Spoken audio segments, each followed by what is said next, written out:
1971 সালের ডিসেম্বরের এক ঠান্ডা ভোর।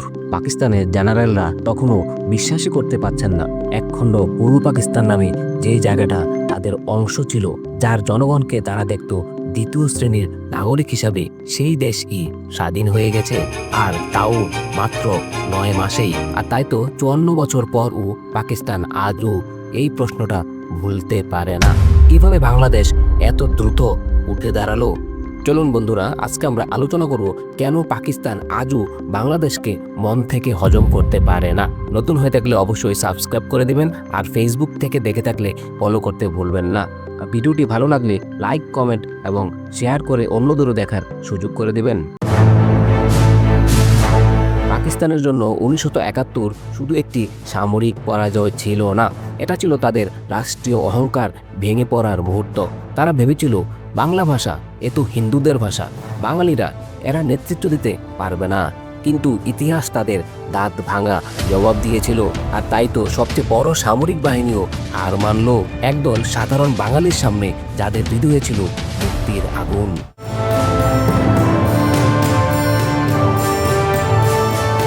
1971 যখন বাংলাদেশ স্বাধীন হয়েই পড়ল, তখন পাকিস্তানের মিডিয়া বলতে লাগলো বাংলাদেশ টিকবে না, এটা ভিক্ষুকের দেশ, তারা দেশ চালাতেই পারবে না। কিন্তু আজ বাংলাদেশের জিডিপি, বৈদেশিক আয়, রেমিটেন্স, মানব উন্নয়ন সবই পাকিস্তানের চেয়ে অনেক এগিয়ে।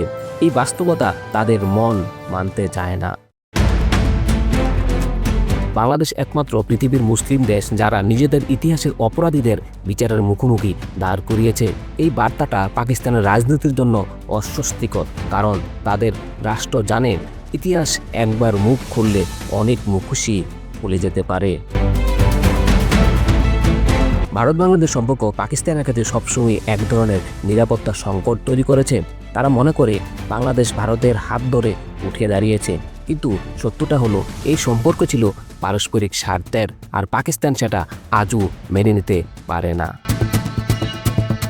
স্বাধীন বাংলাদেশে যখনই কোনো রাজনৈতিক অস্থিরতা দেখা দেয়, তখনই পাকিস্তানের রাজনৈতিক দলগুলো এবং মিডিয়াগুলো বলতে থাকে, দেখো বাংলাদেশ আবার সমস্যায় পড়েছে, আমাদের সাথে থাকলে এমন সমস্যা হতো না। কিন্তু তারা বোঝে না বাংলাদেশের সমস্যাগুলো বাংলাদেশের নিজেদের, এগুলো স্বাধীন রাষ্ট্রের স্বাভাবিক একটা রাজনৈতিক চক্র।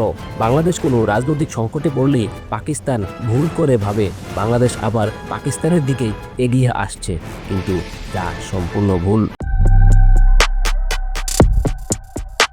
1971 পাকিস্তানের জাতীয় মানসিকতায় এমন এক ক্ষত রেখেছে যা আজও তারা প্রকাশ্যে স্বীকার করতে পারে না। এর 3টি বড় কারণ হলো নিরীহ মানুষ হত্যা, নারী নির্যাতন, বুদ্ধিজীবী হত্যা। এই অপরাধগুলো পাকিস্তানের অনেক আধুনিক শিক্ষিত নাগরিকও অস্বীকার করতে চান না, কিন্তু তাদের রাষ্ট্র আজও বাংলাদেশের কাছে ক্ষমা চায়নি। পাকিস্তানের স্কুলগুলোতে আজও শেখানো হয় ভারত বাংলাদেশকে 71-এ ব্যবহার করেছে, আওয়ামী লীগ ছিল ভারতের এজেন্ট, যার ফলে পাকিস্তানের নতুন প্রজন্ম তাদের পূর্বপুরুষদের অত্যাচারের সত্য কাহিনী জানতে পারছে না। পাকিস্তান বলে আমরা দুটি তো মুসলিম দেশ, আমরা আলাদা হবো কেন, ভাঙবো কেন? কিন্তু সত্য হলো ধর্ম নয়, তাদের অত্যাচারই এই ভাঙা ত্বরান্বিত করেছিল। বাংলাদেশ শুধু স্বাধীনতা অর্জনই করেনি, প্রমাণ করেছে জাতি গড়তে ভাষা, সংস্কৃতি, শ্রম আর ত্যাগই যথেষ্ট। আর তাই তো আজ বাংলাদেশ বিশ্ব শান্তিরক্ষা মিশনে শীর্ষে, টেক্সটাইল শিল্পে বিশ্ব 2য় স্থানে রয়েছে, এমনকি শিক্ষা, স্বাস্থ্য, নারীর ক্ষমতায়নের দ্রুত অগ্রগতি ঘটছে।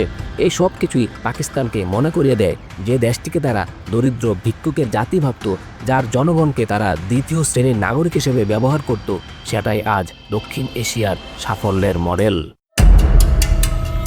অতীত মানে শুধুই ইতিহাস নয়, শুধুই স্মৃতি নয়, অতীত আমাদের শেখার একটা জায়গা। পাকিস্তান যদি 1971-কে হৃদয়ে ধারণ করে নিজের সমালোচনা নিজে করত, তাহলে আজ তারা আরও এগিয়ে যেত। কিন্তু তারা মূল স্মৃতিকে আঁকড়ে ধরে বসে আছে, আর অন্যদিকে বাংলাদেশ এগিয়ে যাচ্ছে তরতর করে ভবিষ্যতের দিকে।